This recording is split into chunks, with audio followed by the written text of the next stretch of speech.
Memory loss அப்படிங்கிறது வந்து நமக்கு வந்து நான் சொன்ன மாதிரி, அதாவது அவங்க பிசிக்கலாவும் அவங்களுக்கு சில ட்ரீட்மெண்ட்ஸ் கொடுக்கணும். இப்போ அவங்க ஹாஸ்பிட்டல்ஸ் போறாங்க, நிறைய மெடிசின்ஸ் எடுத்துக்கிறாங்க, அவங்க எல்லாமே அதை செய்யட்டும். கூட மென்டல் ஸ்ட்ரென்த்துக்கு அதாவது நம்ம மலர் மருத்துவம் ஓவரால் என்ன பண்ணோம் அப்படின்னா, நம்மளோட இன்ட்யூஷனை சரியா வச்சுக்கும். ஸோ நம்மளோட உணர்வுகளை, நம்மளோட தேவைகளை, நம்ம என்ன மாதிரியான உணர்வுகள் இருக்கோம், எப்பவுமே பார்த்தீங்க அப்படின்னா நம்மளோட செயல்கள் அனைத்தும் எண்ணங்களை பொறுத்தே. அப்படிதான்.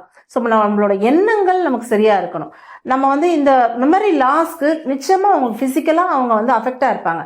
அவங்களுக்கு இப்போ மெமரி தேவை என்ன, நமக்கு பொட்டாசியம் சரியா இருக்கா, மெக்னீஷியம் சரியா இருக்கா, ஸோ விட்டமின் சரியா இருக்கா, இந்த மாதிரியான நியூட்ரிஷன்ஸ்லாம் அவங்களுக்கு கரெக்டா இருக்கான்னு அவங்களுக்கு பார்த்து செக் பண்ணி அவங்களோட நியூட்ரிஷன்ஸ் வேல்யூ என்னங்கிறது அவங்க கரெக்டான நியூட்ரிஷன்ஸ் கொடுத்து, அதே மாதிரி மனம் சார்ந்த பிரச்சனைகளுக்கும் அவங்க எந்த மாதிரியான சூழ்நிலையில இந்த மாதிரியான ஒரு ப்ராப்ளம் ஃபேஸ் பண்ணியிருக்காங்க அப்படிங்கிறத அவங்களுக்கான மெடிசின்ஸ் கொடுத்துட்டு அவங்கள வந்து 100%.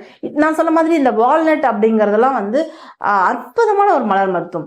ஏன்னா இது நம்மளோட மென்டல் ஸ்ட்ரென்த்துக்கு, நம்ம மெமரி லாஸ் அப்படிங்கிற விஷயத்துக்கு ரொம்ப சக்சஸ்ஃபுல்லா இருக்கும். நம்மளோட பிரெயின் ரொம்ப, அதாவது பிரெயின்ல உள்ள அந்த செரிப்ரம் நமக்கு நல்லா ஆக்டிவா இருக்கணும். ஸோ இந்த விஷயத்துக்கு இந்த வால்நட் அப்படிங்கிற இந்த மலர் மருத்துவம் அது கொடுத்து நம்ம நிறைய விஷயங்களை சக்சஸ் பண்ணியிருக்கோம் நம்ம.